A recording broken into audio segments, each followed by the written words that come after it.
बिहार के रुझानों में फिर नीतीश सरकार। एनडीए 191 सीट, महागठबंधन 47 पर आगे। लालू यादव के दोनों बेटों की सीटें फंसी।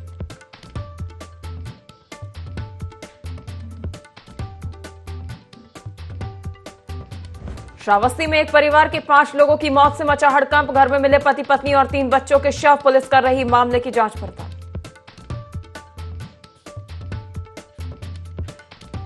उन्नाव में दबंगों की दबंगई। आसीवन थाना क्षेत्र में मामूली कहासुनी पर युवक की गोली मारकर हत्या। मामले की जांच पड़ताल में जुटी पुलिस।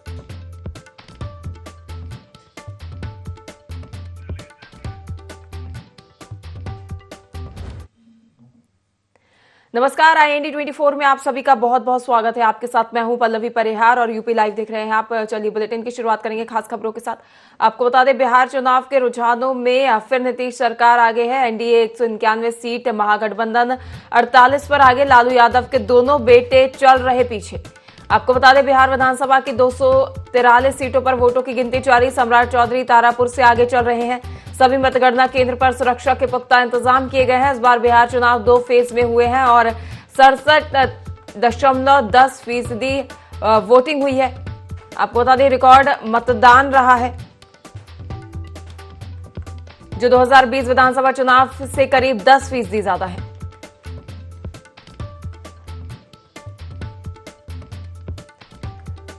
बिहार चुनाव के रुझानों में फिर नीतीश सरकार। एनडीए 191 सीट, महागठबंधन 48 पर आगे।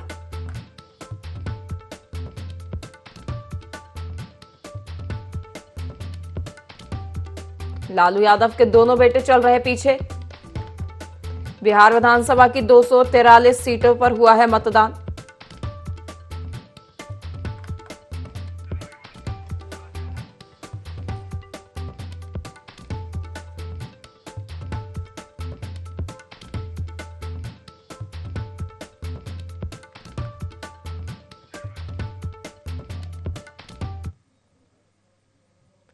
श्रावस्ती से खबर सामने आ रही है, जो श्रावस्ती में एक ही परिवार के 5 लोगों की संदिग्ध परिस्थिति में मौत हो गई, जिससे क्षेत्र में सनसनी फैल गई। घर का दरवाजा सुबह देर तक न खुलने पर परिजनों ने अनहोनी की आशंका जताई।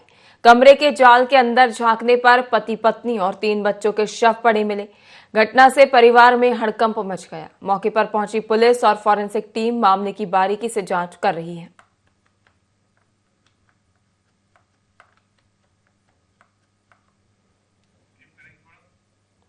श्रावस्ती से खबर सामने आ रही है, जहां एक ही परिवार के 5 लोगों की संदिग्ध परिस्थितियों में मौत हो गई। वहीं एक साथ हुई 5 मौतों से क्षेत्र में सनसनी फैल गई। जानकारी के अनुसार जब सुबह काफी देर तक दरवाजा नहीं खुला तो परिजनों ने घर के अंदर खिड़की से झांका, जिसमें पाया गया कि सभी 5 लोग मृत अवस्था में जमीन पर पड़े हुए हैं।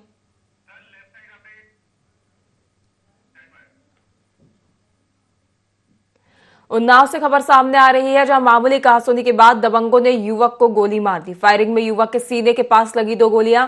बाइक हटाने को लेकर कहासुनी के बाद आजाद सिंह नाम के युवक को मारी गई है गोली। युवक को गंभीर हालत में लखनऊ में भर्ती कराया गया है, जहां उसका उपचार जारी है। उपचार के दौरान युवक की हुई मौत। सूचना पर पहुंची पुलिस घटना की कर रही जांच पड़ताल। आसीवन थाना क्षेत्र के मदारपुर कैलई की घटना बताई जा रही है। खबर उन्नाव से है, जहां मामूली कहासुनी के बाद दबंगों ने युवक को मारी गोली। फायरिंग में युवक के सीने के पास लगी 2 गोलियां। बाइक हटाने को लेकर कहासुनी के बाद आजाद सिंह नाम के युवक पर गोली चला दी गई। गोली लगने के बाद युवक गंभीर रूप से घायल हो गया, जिसे आनंद फानंद में लखनऊ अस्पताल में भर्ती कराया गया। उपचार के दौरान युवक की मौत हो गई। सूचना पर पहुंची पुलिस घटना की जांच पड़ताल में जुटी हुई है। आसीवन थाना क्षेत्र के मदारपुर कैलई की घटना बताई जा रही है, जहां पर मामूली कहासुनी के चलते एक युवक को गोली मार दी गई। वहीं गोली लगने के चलते युवक की मौत हो गई है। पुलिस ने शव को पंचनामा बनाकर पोस्टमार्टम के लिए भेज दिया है और मामले में आगे की कार्रवाई जारी है।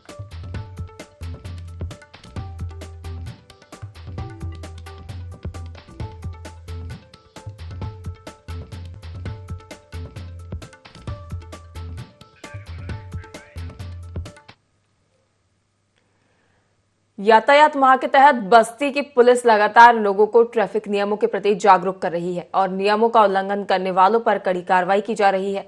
जिले के सभी थाना क्षेत्रों में चेकिंग अभियान चलाया जा रहा है, जहां बिना हेलमेट बाइक चलाने वालों और बिना सीट बेल्ट 4 पहिया वाहन चलाने वालों को सख्त चेतावनी दी जा रही है और उनका चालान किया जा रहा है। एडिशनल एसपी श्यामकांत ने स्पष्ट किया कि बिना हेलमेट सड़क पर निकलने पर चालान निश्चित है और ट्रैफिक नियम तोड़ने वाले वाहन स्वामियों पर सख्त कार्रवाई होगी।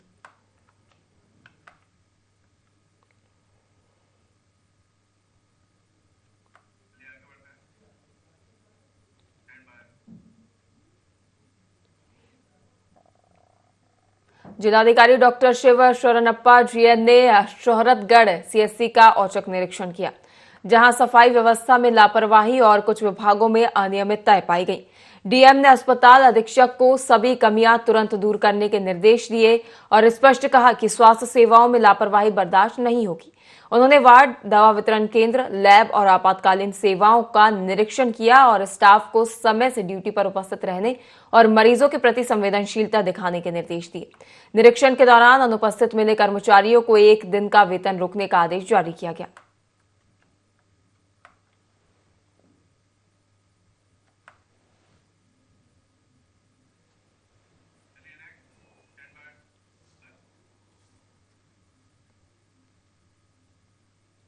एटा के एसएसपी श्याम नारायण सिंह ने कोतवाली नगर क्षेत्र में व्यापक पैदल गश्त की और जनता को सुरक्षा का भरोसा दिलाया। घंटाघर, हाथीगेट, चौराहा, सुभाष मार्केट और जीटी रोड पर संदिग्ध वाहनों और व्यक्तियों की गहन चेकिंग की गई। एसएसपी ने स्वयं सुरक्षा व्यवस्था का जायजा लेते हुए अधिकारियों को सतर्कता बढ़ाने और रात्रिकालीन गश्त तेज करने के निर्देश दिए। उन्होंने लोगों से अपील की कि कानून व्यवस्था बनाए रखने में पुलिस का सहयोग करें और किसी भी संदिग्ध गतिविधि की सूचना तुरंत पुलिस को दें।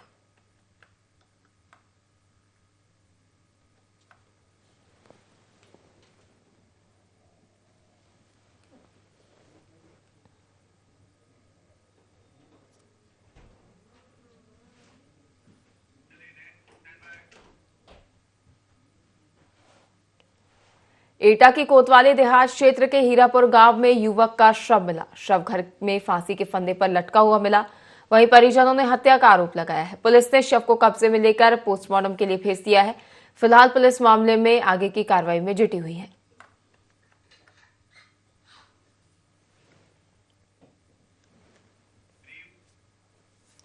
एटा से एक खबर सामने आ रही है, जहां युवक का शव फांसी के फंदे पर लटका हुआ मिला।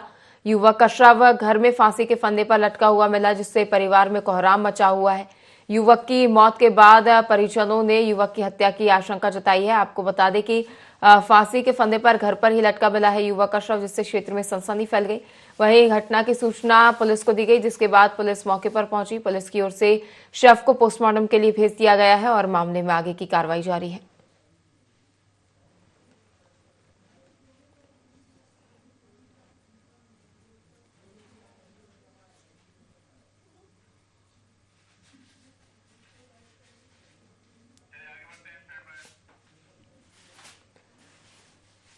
उन्नाव से खबर सामने आ रही है, जहां अधिवक्ता के मुंशी की संदिग्ध परिस्थितियों में मौत हो गई। परिजनों ने गोली मारकर हत्या करने का आरोप लगाया है। आरोप है कि अज्ञात लोगों ने घर जाते समय गोली मारी। आरोप है कि गांव के 50 मीटर पहले मारी गई गोली। परिजनों की सूचना पर मौके पर पहुंची पुलिस घायल मुंशी को आनंद फानंद में ले जाया गया जिला अस्पताल। डॉक्टर ने मुंशी गोविंद यादव को किया मृत घोषित। पुलिस ने शव पोस्टमार्टम के लिए भेज दिया है। पुलिस स्थलीय निरीक्षण कर मामले की जांच पड़ताल में जुटी हुई है। अचलगंज थाना क्षेत्र के अजीत खेड़ा गांव का ये मामला बताया जा रहा है। उन्नाव से खबर सामने आ रही है, जहां अधिवक्ता के मुंशी की संदिग्ध परिस्थितियों में मौत हो गई। वहीं परिजनों ने गोली मारकर हत्या का आरोप लगाया है। आरोप है कि अज्ञात लोगों ने घर जाते समय मुंशी को गोली मारी। वहीं उन्होंने ये भी कहा कि गांव से 50 मीटर पहले ही गोली मारी गई है। परिजनों की सूचना पर पुलिस तुरंत मौके पर पहुंची। बताया जा रहा है कि घायल अवस्था में मुंशी को आनंद फानंद में जिला अस्पताल इलाज के लिए भर्ती कराया गया, जहां डॉक्टरों ने मुंशी को मृत घोषित कर दिया। पुलिस ने शव का पंचनामा पोस्टमार्टम के लिए भेज दिया है। वहीं पुलिस मामले में आगे की कार्रवाई में जुटी हुई है। स्थलीय निरीक्षण पुलिस की ओर से किया गया है। अचलगंज थाना क्षेत्र के अजीत खेड़ा गांव का ये मामला बताया जा रहा है, जहां पर एक मुंशी की मौत हो गई है।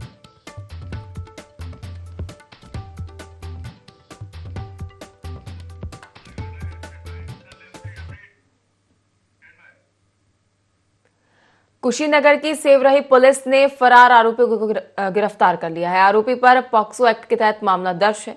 आरोपी को बिहार के गोपालगंज के हसेपुर गांव से गिरफ्तार किया गया है। आरोपी लंबे समय से फरार चल रहा था। कुशीनगर का ये मामला बताया जा रहा है, जहां पॉक्सो केस का वांछित आरोपी पकड़ा गया है।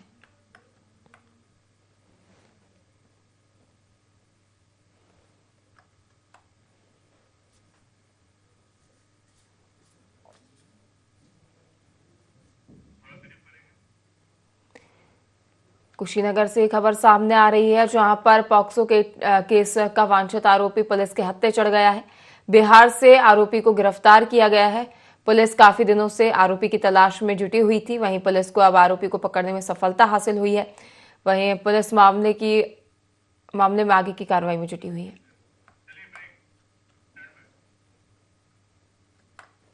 बढ़ेंगे अगली खबर की ओर, जहां दिल्ली ब्लास्ट के बाद यूपी एटीएस पूरी तरह एक्शन मोड में है। कानपुर के हृदय रोग संस्थान से कार्डियोलॉजिस्ट डॉक्टर मोहम्मद आरिफ को हिरासत में लिया गया है। वहीं जम्मू कश्मीर के अनंतनाग का रहने वाला है और लंबे समय से शाहीन और उसके भाई परवेज के संपर्क में था। प्रारंभिक जांच में उसके देश विरोधी गतिविधियों में शामिल होने की आशंका जताई जा रही है। एटीएस ने उसके लैपटॉप और मोबाइल फोन को जब्त कर संदिग्ध डेटा पाया है। उसे दिल्ली ले जाकर ब्लास्ट में पकड़े गए आरोपियों के सामने पूछताछ की जाएगी। कानपुर में शाहीन से जुड़े आधे नेटवर्क के और लोगों के सामने आने की संभावना है। एटीएस और एनआईए की टीमें कानपुर में सक्रिय हैं और आतंकवादी नेटवर्क की कड़ियों की तलाश की जा रही है।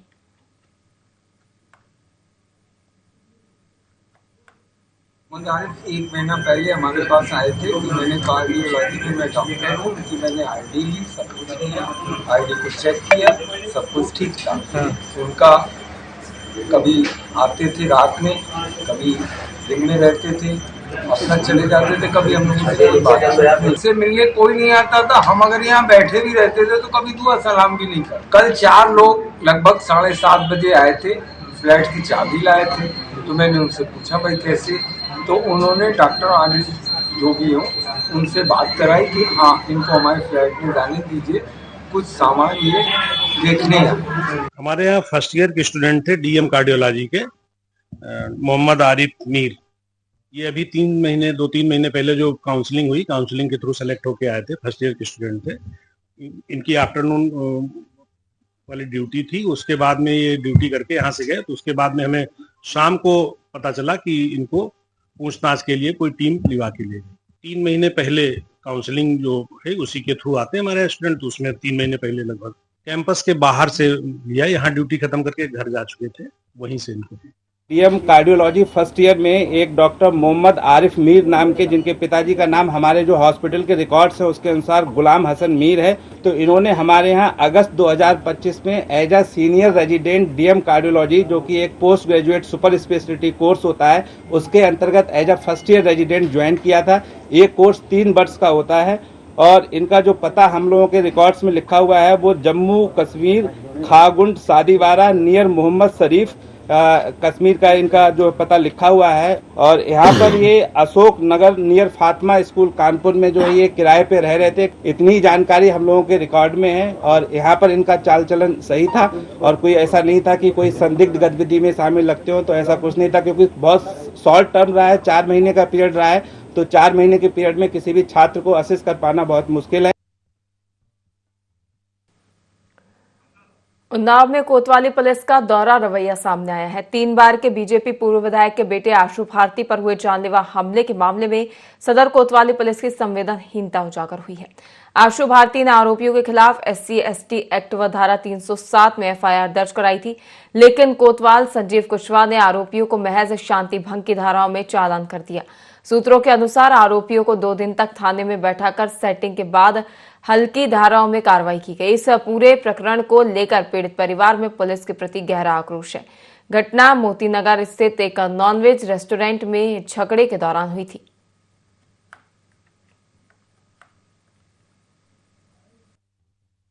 मेरे साथ बीती 9 नवंबर को एक रेस्टोरेंट में, नॉनवेज रेस्टोरेंट में मारपीट हुई, जिन 5 लोगों ने मेरे पर जानलेवा हमला किया, वो भी बाके से।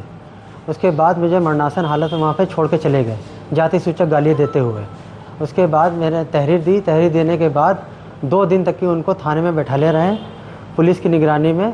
पुलिस के कहने पर उन्होंने मेरे पर सुलह समझौता का खूब दबाव बनाया और मैंने उनका दबाव ना स्वीकार करते हुए पुलिस ने पैसा ले दे करके उनको आज 151 में मुचालिका भर के उनको चालान कर दिया। उत्तर प्रदेश के मुख्यमंत्री योगी आदित्यनाथ के निर्देश पर महाराजगंज जनपद के ग्रामीण क्षेत्रों के स्कूलों में भी अब प्रार्थना सभा के बाद वंदे मातरम का सामूहिक गायन शुरू हो गया है। यह पहल मुख्यमंत्री की ओर से प्रदेश के सभी विद्यालयों में वंदे मातरम गायन अनिवार्य किए जाने के निर्देश के तहत की गई है। खुटहा बाजार स्थित आरएस पब्लिक स्कूल और टैगोर इंटरमीडिएट कॉलेज में प्रार्थना सभा के बाद एवं छुट्टी से पूर्व छात्र छात्राओं और शिक्षकों की ओर से उत्साहपूर्वक वंदे मातरम का गायन किया जा रहा है। शिक्षकों ने इस कदम का स्वागत करते हुए कहा कि यह पहल छात्रों में देशभक्ति और राष्ट्रीय एकता की भावना को प्रबल करेगी। उनका मानना है कि ऐसी परंपरा पहले ही शुरू हो जानी चाहिए थी। महाराजगंज के स्कूलों में अब वंदे मातरम गायन अनिवार्य हो गया है।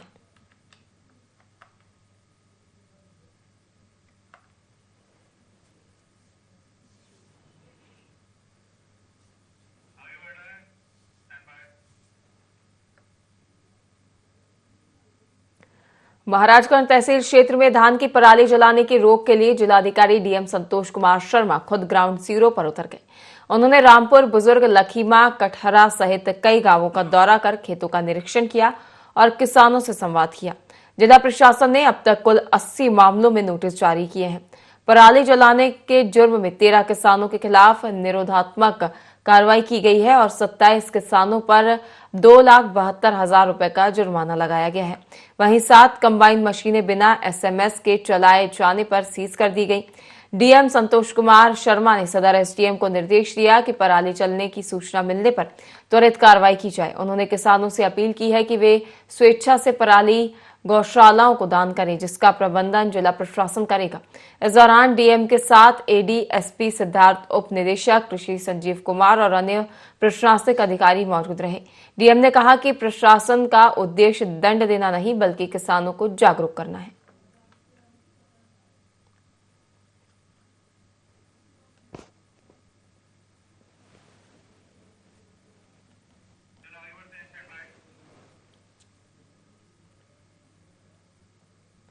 जनपद लखीमपुर खीरी के सदर क्षेत्र में सरदार वल्लभ भाई पटेल की 150वीं जयंती पर भव्य पैदल शोभा यात्रा निकाली गई।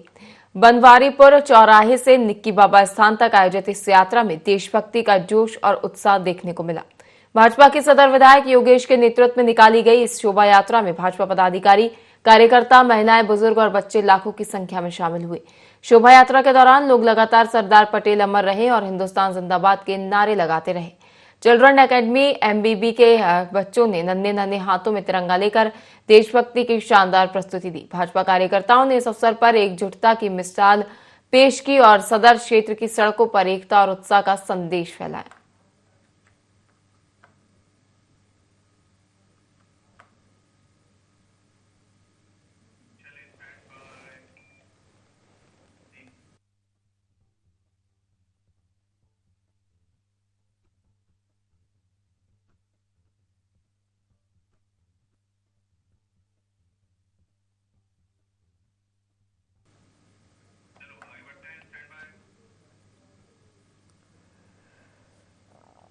बदायूं के ओसेहा थाना क्षेत्र में चैतराम नगला में रोटावेटर से हुई मौत के मामले में फरार चल रहा आरोपी को पुलिस ने गिरफ्तार कर लिया है। इससे पहले पुलिस ने मुख्य आरोपी को गिरफ्तार कर न्यायालय में पेश किया था। बता दें कि एक व्यक्ति की रोटावेटर में कटकर मौत हो गई थी। परिजनों ने इसे हत्या बताया था और एफआईआर दर्ज कराई गई थी। पुलिस ने पूछताछ की जिसमें सामने आया कि रोटावेटर में खराबी थी जिसे ज्ञान सिंह ठीक कर रहा था। अचानक मशीन चालू हो गई और वहां नीचे आ गया जिससे उसकी मौत हो गई।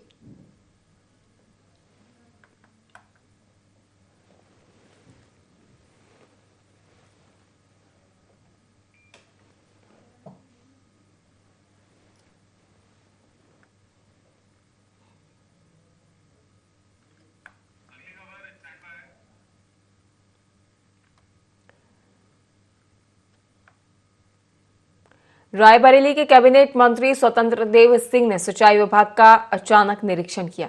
करीब 45 मिनट तक चलने वाले निरीक्षण के दौरान अधिशासी अभियंता सुशील यादव सहित कई अधिकारी और कर्मचारी नदारद पाए गए। मंत्री के निरीक्षण से कर्मचारियों में अफरा तफरी का माहौल उत्पन्न हो गया और वहीं इस दौरान मंत्री ने सख्त कार्रवाई करने की बात भी कही। उन्होंने कहा कि जो भी अधिकारी कर्मचारी नदारद पाए गए हैं उनके वेतन में कटौती की जाएगी।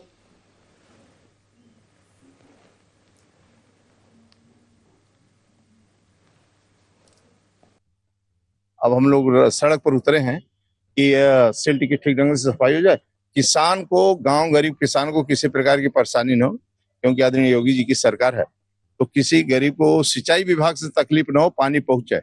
यहाँ भी आया था ऑफिस में देखने के लिए कैसा मेरा विभाग है, तो थोड़ा सा सफाई जिस प्रकार ध्यान देना चाहिए वैसा नहीं है।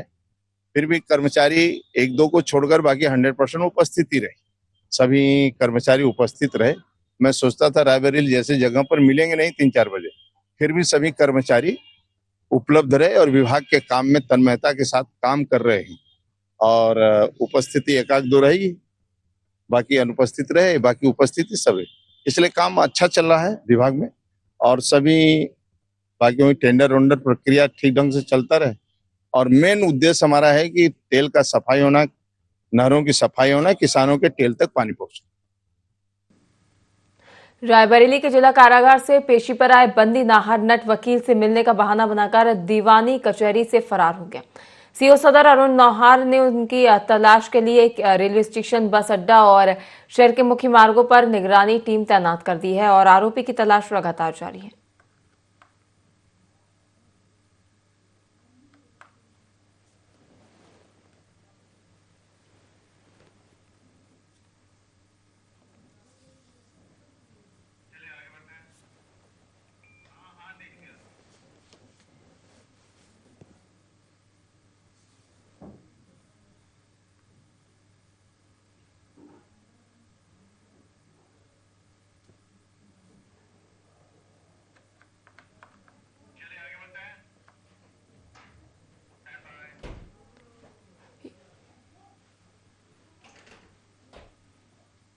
यूपी एसटीएफ ने मोरंग माफिया और परिवहन विभाग के अधिकारियों कर्मचारियों के खिलाफ बड़ी कार्रवाई की है।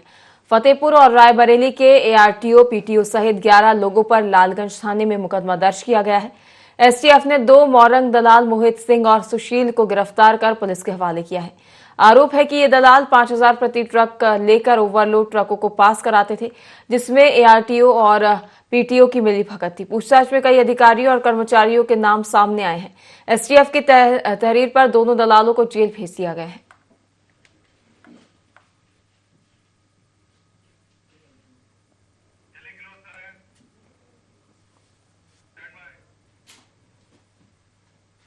फिलहाल के लिए खबरों में इतना ही। लगातार देखते रहिए IND24। नमस्कार।